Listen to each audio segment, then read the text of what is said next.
Gadadha Shiva Sari Gaur Bhaktavinda Ki Jai. Shri Shri Radha Krishna Gopi Gopinath Shama Kund Radha Kund Gita Govardhan Ki Jai. Vrindavan Dham Ki Jai. Mayapur Dham Ki Jai. Navadvip Dham Ki Jai. New Dwarka Dham Ki Jai. Their Divine Lordship Shri Shri Rukmini Dwarkadish Ki Jai. Their Divine Lordship Shri Shri Jagannath Baldev Shrimati Subhadra Ki Jai.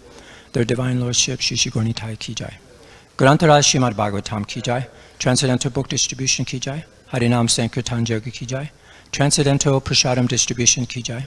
Gaura Pramananda Hari Haribo. All glories to all the Sema devotees, Hare Krishna. All glories to all the Sema devotees, Hare Krishna. All glories to all the Sema devotees, Hare Krishna. All glories to Sri Sri Guru and Sri Gauranga.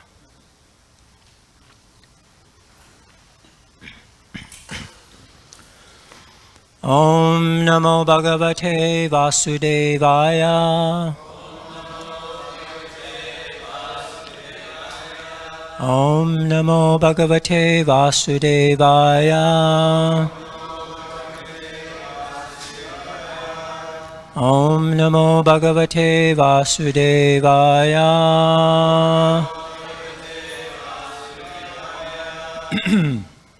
So today we're reading from the Srimad Bhagavatam. This is the third canto, chapter 15. We're on text number 40.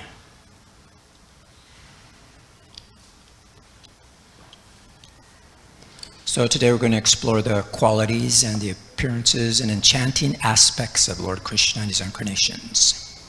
And then we'll talk about one important, huge lesson. So today's class is entitled Lovely. Valgu is the Sanskrit word. Lovely. This is Krishna about his beauty. So we'll go on right to the verse.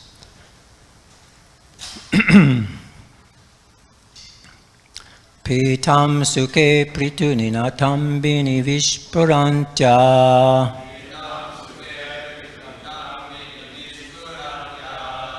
Kanchali birvirutuya vina malayacha.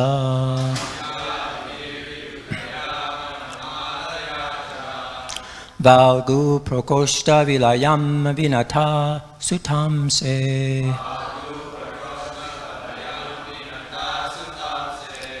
Vinyasta hastam itarena dunanam abjam.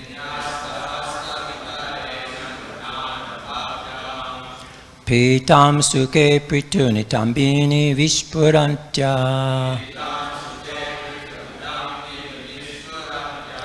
Kanchali birvurutaya vinaya arvana malayacha.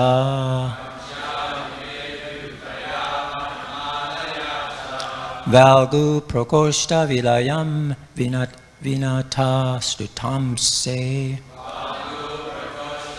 Vinata stutamse. Vinyasta hastamitarena dunanam abjam. Stamitarena dunanam abjam. Pitam suke pritunitam bini vishpurantya.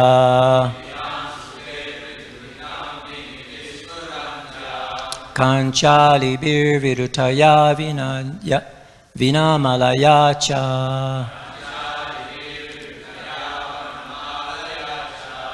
Valgu prokoshta vilayam vinata sutamse. Vinyasta hastamitarena dunanam abjam.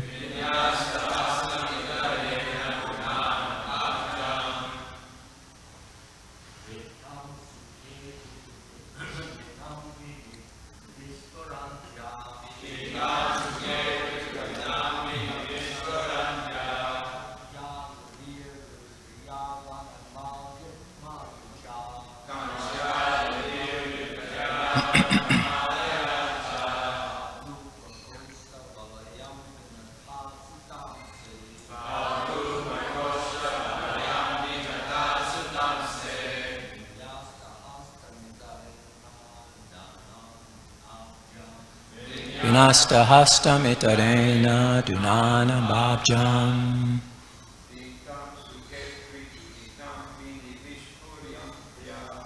Pitam Suke Pritu Nitambini Vishpurantya Kanchali Virutaya Vanamalaya Cha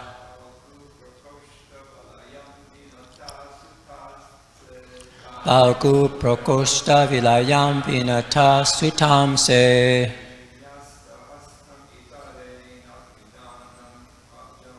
Vinasta Hastamitarena Dunanam Abjam Pitam Suke Pritunitam Bini Vishpurantya Kanchali Virutaya Vanamalaya Cha Baugu Prokosta Valayam Vinata Sutamse Vinasta Hastamitarena Dunanam Abjam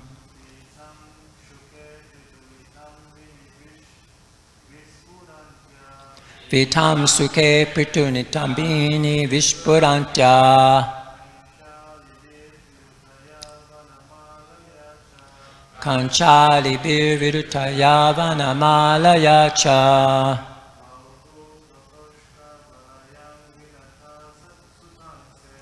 Baugu Prokosta Valayam Vinata Sutamse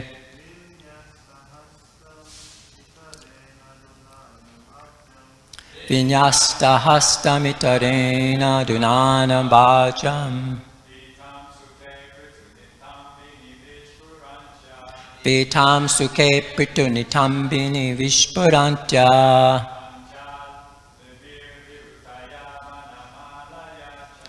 Kanchali Virutaya Vanamalaya Cha Baugu Prokosta Valayam Vanata Sutamse Vinyasta Hastamitarena Dunanam Abjam Vitam Suke Pritunitam Bini Vishpurantya Kanchali Virutaya Vanamalaya Cha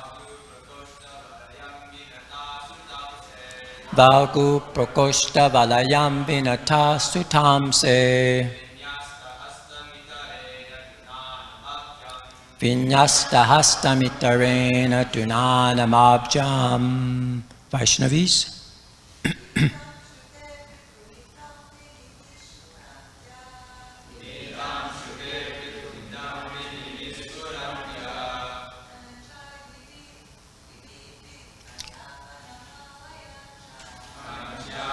Hirvitaya Vanamalaya Cha Baugu Prokosta Valayam Vinata Sutamse Vinyasta Hastam Itarena Dunanam Abjam Pitam Suke Pritunitam Bini Vishpurantya Kinchali Virutaya Vanamalaya Cha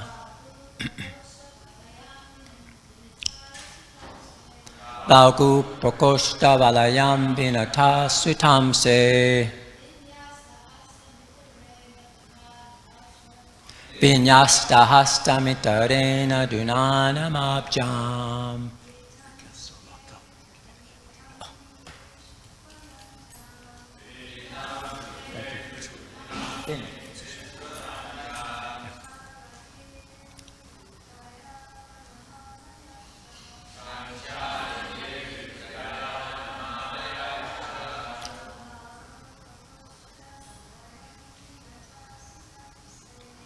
No Pakoshta Bhatayam Atamasanam Se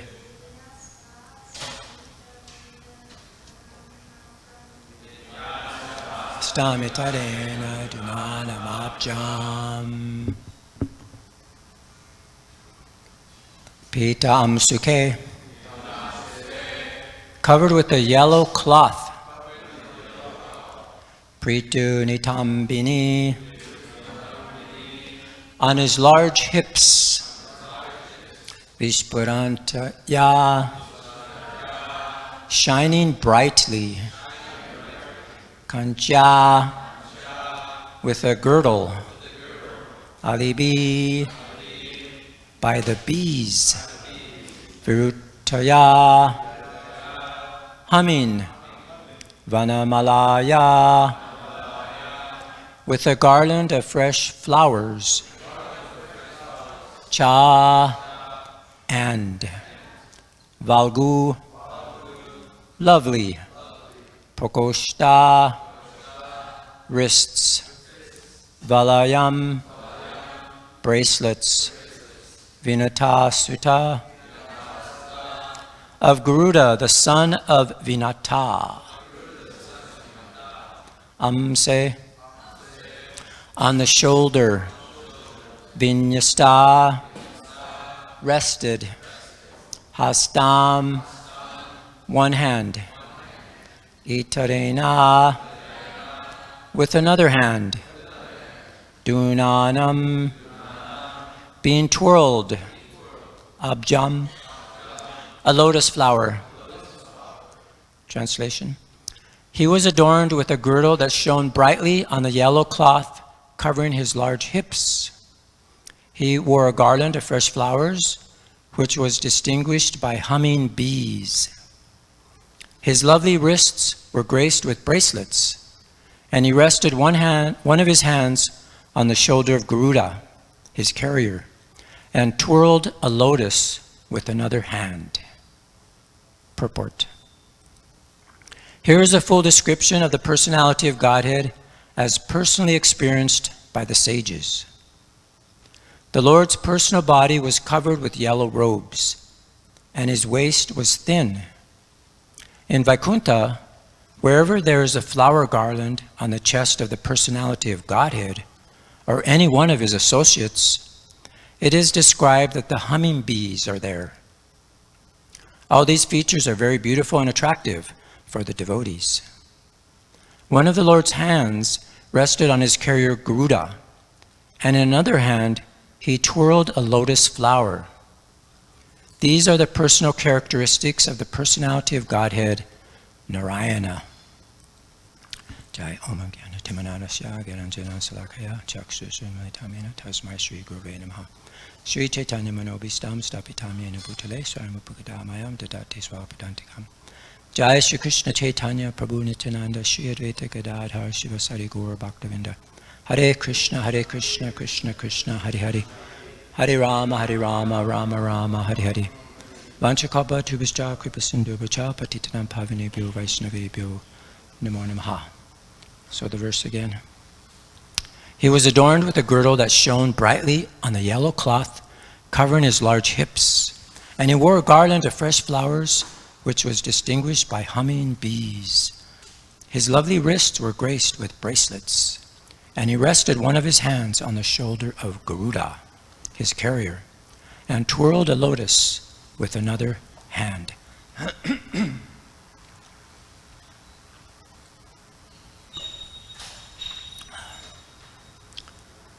Okay, so this third canto is very interesting.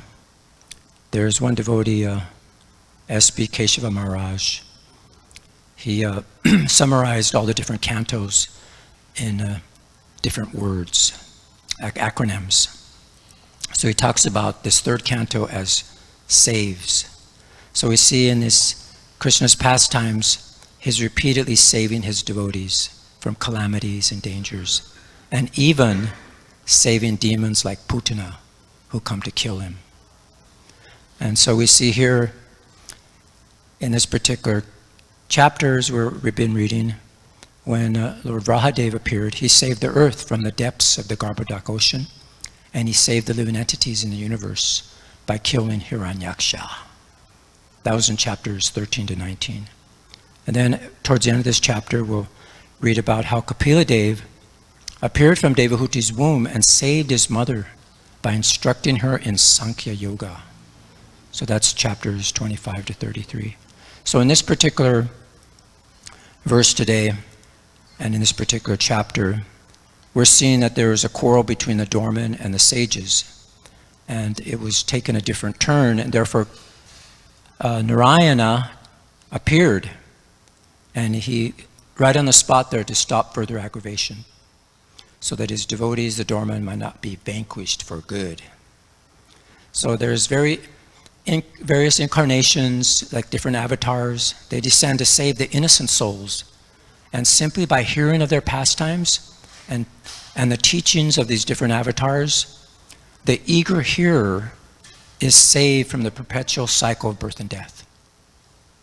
So as soon as we take up Krishna consciousness, Krishna begins personally taking care of you. This is what Prabhupada says in the Laws of Nature in chapter 1. He says, he promised in Bhagavad Gita 1866, I will take care of you. I will save you from all sinful reactions. Do not worry. Because we had so many lives in this material world, we are suffering under heaps of sinful reactions. But as you surrender to Krishna, he immediately takes care of you and nullifies all your sinful reactions. Krishna says, don't hesitate. Don't think, oh, I've committed so many sins. How can Krishna save me? No, Krishna is all-powerful. He can save you. Your duty is to surrender to him, and without any reservation, dedicate your life to his service. Then Krishna will save you without a doubt. So if you noticed, I mentioned how he describes this third canto as saves. So in the first four chapters, there's different stories of the Supreme. And in the 5th to the 12th chapters, there's assembly and activation, which talks about the creation of the different elements and all the creation of the living entities. And then the 13 chapters to the 19 chapters, and we're in the 15th chapter now, it's all about Vrahadev and the story behind that.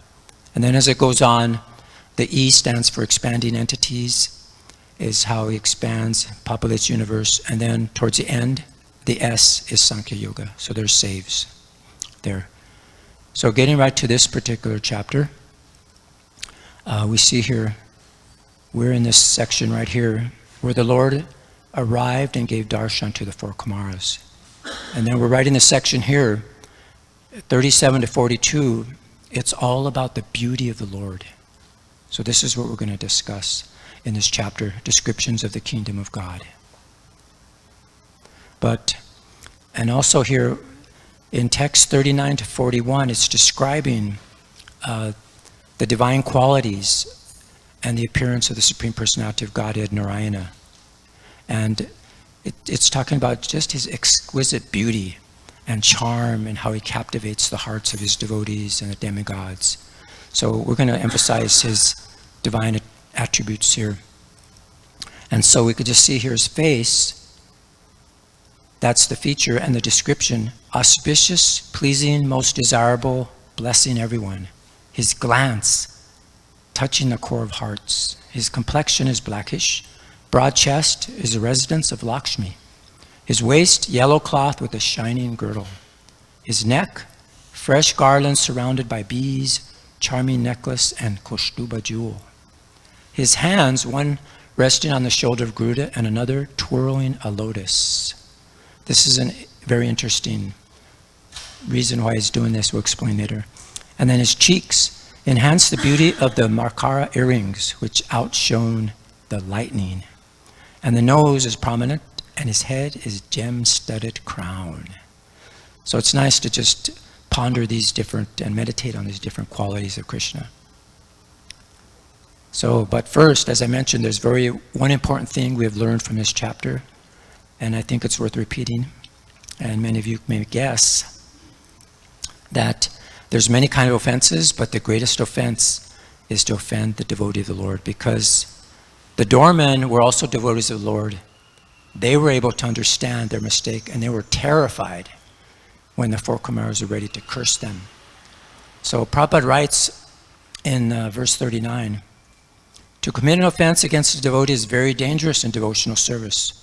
Lord Chaitanya therefore said that an offense to a devotee is just like a mad elephant run loose. When a mad elephant enters a garden, it tramples all the plants. Similarly, an offense unto the feet of a pure devotee murders one's position in devotional service. On the part of the Lord, there was no offended mood because he doesn't accept any offense created by a sincere devotee. But a devotee should be very cautious of committing offenses at the feet of another devotee. So this is where we have to be very careful. So this is, the elephant is the most feared animal in the jungle, even more than tigers and leopards and snakes. Because the male elephant, as Ranaswami describes, because he's lived in the jungles, he said that they're very, very much feared because the male elephant, for some reason or other, it just goes crazy. It just goes crazy and it just goes mad. And you don't know what it's going to do. It just destroys everything. So that's like an offense to a devotee. So there's other incidences where devotees were cursed. And we see Mother Parvati, she cursed Maharaj Chitraketu, Chitraketu. So, yeah, unfortunately. But this is what she said. "O impudent one, my dear son, now take birth in a low, sinful family of demons, so that you will not commit such an offense again toward exalted, saintly persons in this world." So Prabhupada, in the purport there again, quotes Lord Chaitanya Mahaprabhu saying how this is the Hati Mata, the mad elephant. So we know when it enters the garden, you don't know what to do. So how it stops our devotional service. So this is what happened. He was cursed to become this demon. You remember his name? Vritasura, yeah. So this is, he was born and killed by Indra. But he was a devotee, and he actually preached to Lord Indra.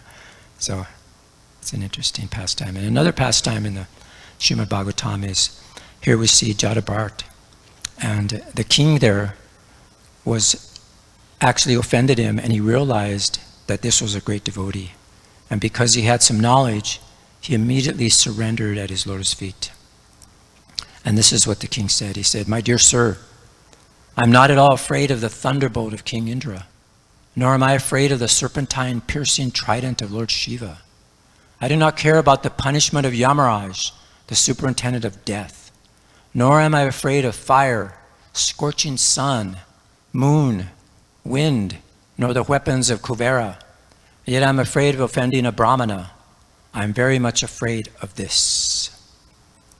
So again, Srila Prabhupada quotes Lord Chaitanya in the purport about this Hati Mata and how we should be very careful. It's a very dangerous offense. So that's one thing we have to be very, very careful. And yeah, there's a quote here. Let's put it on. So here's the verse. Actually, it's quoting. Yari Vaishnava aparada hutti hati mata upare vachinde tarasuki yaya pata. So if a devotee commits an offense at the feet of a Vaishnava while cultivating the creeper of devotional service in the material world, his offense is compared to a mad elephant that uproots the creeper and breaks it. In this way, the leaves of the creeper are dried up. So Prabhupada gives a really brilliant purport to this particular verse in the Chaitanya Charitamrita. And I'd like to read that, and then we'll end with this for as far as this one lesson we have to learn. So he writes there, by his personal example, Narottama Das Thakur stresses that a devotee must always remember to please his predecessor Acharya. The Goswamis are represented by one spiritual master. One cannot be an Acharya, spiritual master, without following strictly in the disciplic succession of the Acharyas. One who is actually serious about advancing in devotional service should desire only to satisfy the previous Acharyas. E Chaya Goshani Yara Mui Tara Das. One should always think of oneself as a servant of the Acharyas, and think this: one should live in the society of Vaishnavas. So this is from Madhya 1380, he's quoting.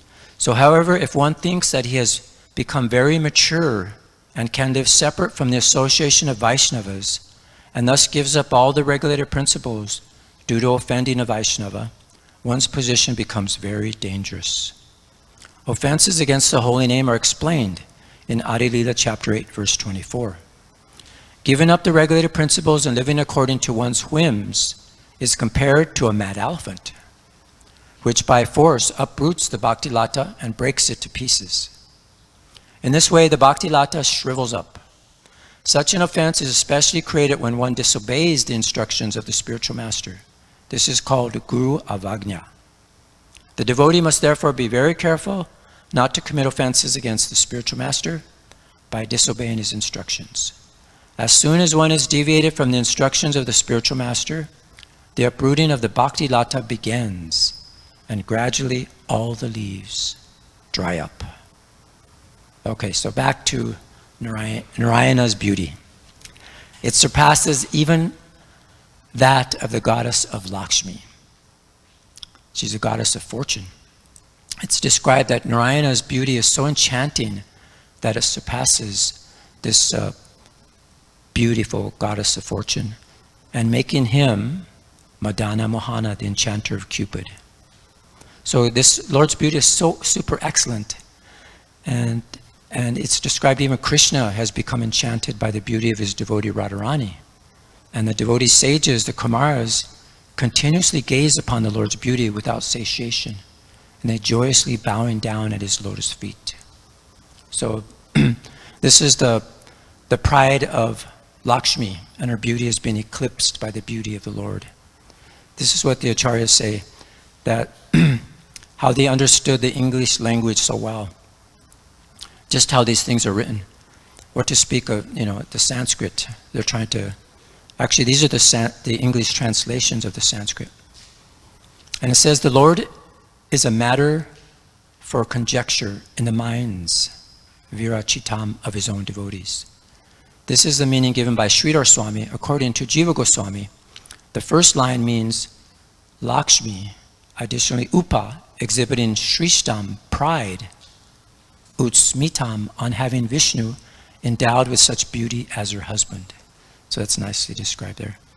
And also it's mentioned how by the intelligence of those who serve the body, the swanam, they must judge how to arrange various eternal ornaments and clothing on his body, and that's how his beauty is created. So this is how the beauty of the limbs of Krishna is described. So just see how we're being trained up by dressing and beautifying the Supreme Lord, very intelligently, beautifully, carefully arranging all the ornaments, the clothes and the garlands, everything on the deity, like that. So this is what this means, that by the intelligence of those who serve the body, that's how he becomes more beautiful. So that's very nice. So here we see the devotee sages, they're just continuously gazing upon the Lord's beauty without satiation, and they were joyously bowing down to his lotus feet. So it's said that the beauty of Narayana is many times magnified, as we mentioned, by the intelligence of the devotees, which is very interesting. So it's so attractive that it defeated the pride of the goddess of fortune. So this is how it's described there. And what's happening here is that the Lord is being experienced by these Kumaras. They're having a yogic experience. It's described there that the face of the Lord appeared like the inside of a blue lotus, and that his smile appeared to be like a blossoming jasmine flower. And after they saw this, they were just completely satisfied, and they didn't want to see him. It's just they couldn't see anything else. And then they were looking at his nails, and they resembled rubies, and they just were looking again and again at his transcendental body and just meditating on his personal features. So this is the yogic experience of the Kumaras. So this is what another purport by the acharyas it describes here. And this is, remember we mentioned about his twirling the lotus, and one hand is on Angruda. So this is what's described. They say here, In his right hand, he was twirling a lotus. This indicated that he made the fixed realization of Brahman in the lotus of their hearts, insignificant by showing them his sweetness. So this is like a quote, Krishna, they're saying that Krishna's joking. Since you're fixed in the bliss of impersonal realization, convinced that it is the best, why do you disturb your hearts? Why don't you steady yourselves? Do not give up your steadiness in Brahman. So this is, Vishnu was joking with the four Kumaras by twirling his lotus. He captured their hearts with that, in other words, the lotus of their hearts. So let's see, and also there's an interesting thing they said about the bees in the garland. So then over that was placed a garland surrounded by humming bees. The garland and then the bees became the object of attention. The bees have been given dominion over all things by the Lord. So that's interesting in the spiritual world. So that's nice. So first, they're attracted to the hips, and then the hips, there was placed yellow cloth. And then the focus of attention was on the shining belt, and then became that object of attention. Then over that, there was the garland. And then over that, you meditate on the bees. So this is how the different objects of meditation. So it's described that Krishna's smiling face is compared to the moon above an ocean, which is even more extraordinary than the ocean itself. So we see there's many poetic comparisons made between Krishna's beautiful bodily features and the phases of the moon, like his face being the prime moon, then other parts of his bodies like half moons or full moons like that. So it's described there. So this transcendental form is compared to an ocean, and a particularly extraordinary vision of the moon above that ocean. So Krishna's face is even more extraordinary vision is his smile. So more extraordinary than his face is his smile, which is sweeter than sweet, and it's like the shining beam of moonlight. So this is what Krishna's smile is like. So there's a nice verse that I'll say, but there's one thing here. It says, the dancing features of his face surpass all other moons and expand the marketplace of full moons. Although priceless, the nectar of Krishna's face is distributed to everyone. Some purchase the moon rays of his sweet smiles, and others purchase the nectar of his lips. Thus he pleases everyone. So these are different quotes from the 10th canto. So it's interesting how I just happened to be reading the Madhya Lila, chapter 21, and it talks all about the opulence and sweetness of Krishna.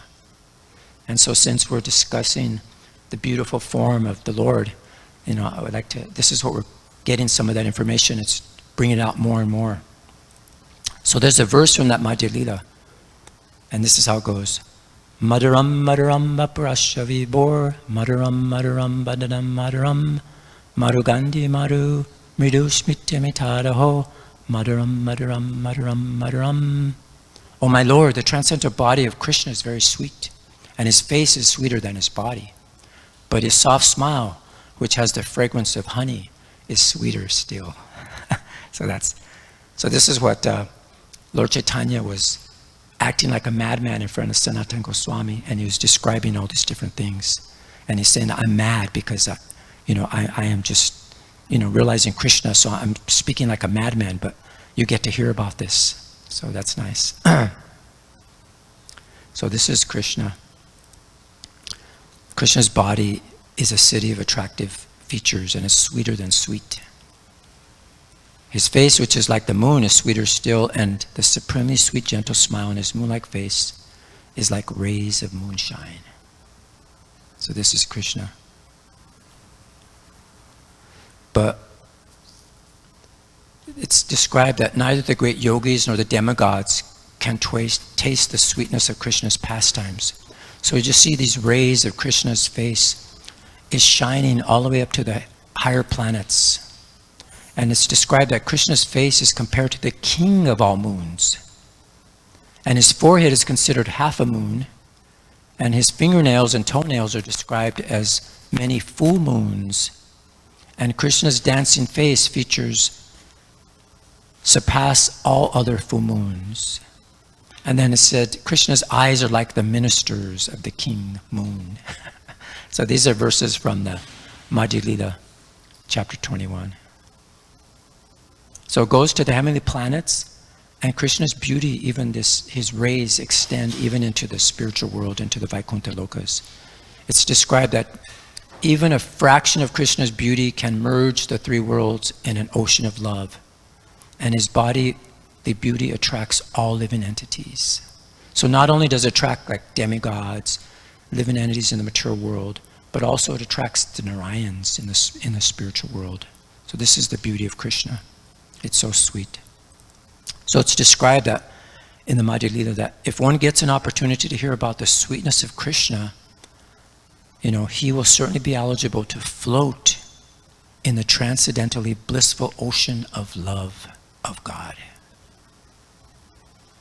So this is Krishna's bodily features, his face, his smile, and even the sound of his flute are incredibly sweet and attractive. And this is what happens. He attracts the gopis. The flute sound is always prominent in their ears, and they can't hear anything else.